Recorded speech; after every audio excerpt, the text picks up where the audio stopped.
अस्सलाम वालेकुम dear students. Chemistry पढ़ने से पहले हम उसका क्लास 9th या 10th का पेपर का पैटर्न डिस्कस कर लेते हैं। ठीक है, टोटल मार्क्स जो हैं वो केमिस्ट्री के 60 होते हैं थ्योरी के, ठीक है, और 15 मार्क्स का प्रैक्टिकल होता है। इस पेपर में आपको क्वेश्चन नंबर 1 दिया जाएगा एमसीक्यूज़ का, जो कि 12 एमसीक्यूज़ होंगे, यानी एक एमसीक्यू जो है वो 1 मार्क का होगा। ठीक है, और टोटल आपके बन जाएंगे ये 12 मार्क्स एमसीक्यूज़ के।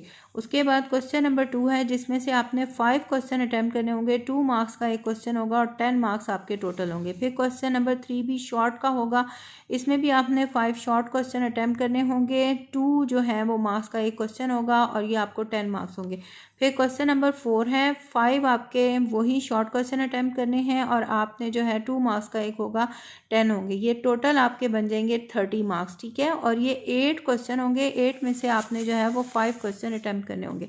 नेक्स्ट अगर हम देखें तो लॉन्ग के जो हैं वो क्वेश्चंस हैं, जिसमें से लॉन्ग आपको 3 दिए जाएंगे और हर क्वेश्चन का 2 पार्ट होंगे, ए पार्ट और बी पार्ट। ठीक है, आपने इसमें से 2 लॉन्ग अटैम्प्ट करने होंगे। ए पार्ट जो है क्वेश्चन नंबर 1 का, अगर आप ए पार्ट अटैम्प्ट करेंगे 5 मार्क्स का, बी भी 4 मार्क्स का होगा। क्वेश्चन नंबर 2 5 मार्क्स का ए पार्ट और बी जो है वो 4 मार्क्स का दे सकता है।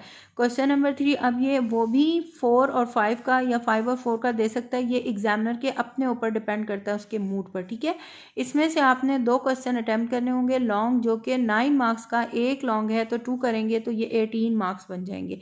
2 9 आर 18, तो ये आपके 30 + 18 48 मार्क्स जो हैं वो आप थ्योरी के में से शॉर्ट और लॉन्ग क्वेश्चन को अटैम्प्ट करेंगे और एक जो है वो एमसीक्यूज़ के 12 मार्क्स मिला के आपके 60 मार्क्स बन जाएंगे। ठीक है, तो आपने जो है वो पेपर अटैम्प्ट करने का तरीका क्या होता है कि सबसे पहले आपको टाइम दिया जाएगा 2.5 आवर्स का। ठीक है, टाइम आपको अलॉट किया जाएगा। आपने इसमें क्या करना है, जब आपको एग्जामिनर पेपर दे तो आपने उसमें से जो है वो 5 मिनट्स लगाने हैं पेपर को अच्छी तरह रीड करने में। उसमें जो क्वेश्चन आपको सबसे अच्छे आते हैं वो आपने उनके ऊपर टिक लगा लेना है ऐसे। ठीक है, और आपने जो है वो कोशिश ये करनी है कि आप एक्स्ट्रा क्वेश्चन ना करें। अगर तो आप एक्स्ट्रा क्वेश्चन अटैम्प्ट करते हैं तो बेहतर यही है कि जो सबसे पहले क्वेश्चन आता है, फ़र्ज़ करें कि आपने हमने क्वेश्चन नंबर 2 अटैम्प्ट करना है। ठीक है, क्वेश्चन नंबर 2 में हमें जो पेपर में इस तरह लगे होंगे रोमन में क्वेश्चन के नंबर, अगर आपको क्वेश्चन नंबर 2 सबसे पहले अच्छा आता है तो आप इस तरह पेपर की हेडिंग में देंगे क्वेश्चन नंबर 2 और नीचे जो है वो उसका पार्ट अटैम्प्ट करेंगे। ठीक है, और उस पार्ट को फिर आप, फॉर एग्जांपल आपसे पूछा जा रहा है फिजिकल केमिस्ट्री को आपने डिफाइन करना है। ठीक है, तो आप क्या करेंगे, राउंड टिप मार्कर से फिजिकल केमिस्ट्री जो है वो पेपर पे लिखेंगे। ठीक है, ये आपने लिख लिया और उसके बाद आप इसको नेक्स्ट लाइन से इसकी डेफिनेशन की हेडिंग देंगे।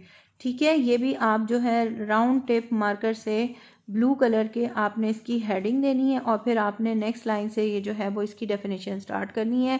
फिर आपने इसके बाद नीचे जो है वो एग्जाम्पल की हेडिंग ज़रूर देनी है और उसमें साथ हमने डेफिनेशन के बाद एग्जाम्पल लिखनी है। ठीक है, तो ये आपने इस तरह अटैम्प्ट करने हैं और फिर उसके बाद आपने 15 मिनट्स बिफोर जो है वो पेपर फिनिश कर लेना है, ताकि आप अपने पेपर को दोबारा रीड कर सकें कि कोई क्वेश्चन रह तो नहीं गया, और फिर जो है वो आपको आंसर आपने सही लिखा है ये आपकी तसल्ली होनी चाहिए। एमसीक्यूज़ जब आप अटैम्प्ट करेंगे तो एमसीक्यूज़ के जो सर्कल होते हैं आपने उस सर्कल को कम्प्लीटली फिल करना है। ठीक है, कम्प्लीटली आपने फिल करना है, इस तरह नहीं छोड़ देना या बाहर नहीं निकाल देना। इस तरह क्या होगा कि आपकी जो चेकिंग है उसमें प्रॉब्लम होगी और वो एमसीक्यूज़ आपका रॉन्ग भी हो सकता है। तो ये आपके पेपर को अटैम्प्ट करने का तरीका है। नेक्स्ट में हम जो है वो चैप्टर नंबर 1 से इंशाल्लाह स्टार्ट करेंगे। Thank you.